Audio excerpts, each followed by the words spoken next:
The diary says Conservative Party conference. The empty hall screams pandemic. There hasn't been an audience in Birmingham's Symphony Hall since March. Party members, activists, strategists and journalists have to book slots to meet ministers on Zoom.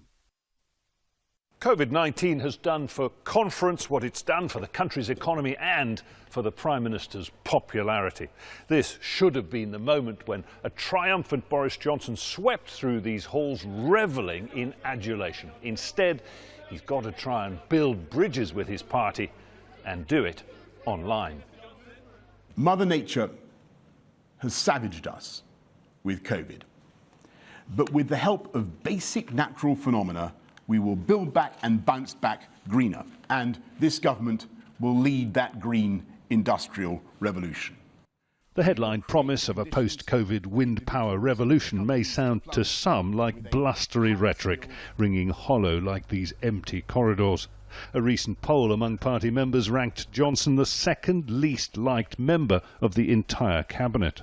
What one sees in the most recent polls is not just dissatisfaction with Boris Johnson's leadership, but surprise on the part of the people who are dissatisfied that we thought he'd be able to do better. We thought he'd be a better communicator. We thought he'd be able to rally people around the crisis and get the message across effectively. This is the Midlands. Dozens of mainly working-class constituencies up here swung from Labour to the Conservatives in December's landslide election win, based largely on Johnson's leadership. You're a fan of Boris, right? Yeah, huge fan. You think he's done well? Yeah, absolutely, especially for business person and especially for Brexit as well, you know. But you don't have to look far for signs that things are changing. Find his leadership weak. I don't really believe much that he has to say.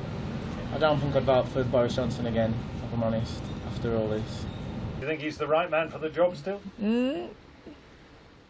I don't really see anyone else up there to take his place who's better than Boris, so I'll stick with Boris for now.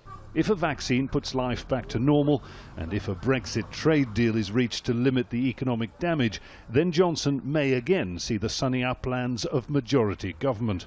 But Brand Johnson, like Brand Britain, is taking a major knock this year. Jonah, Al Jazeera, Birmingham.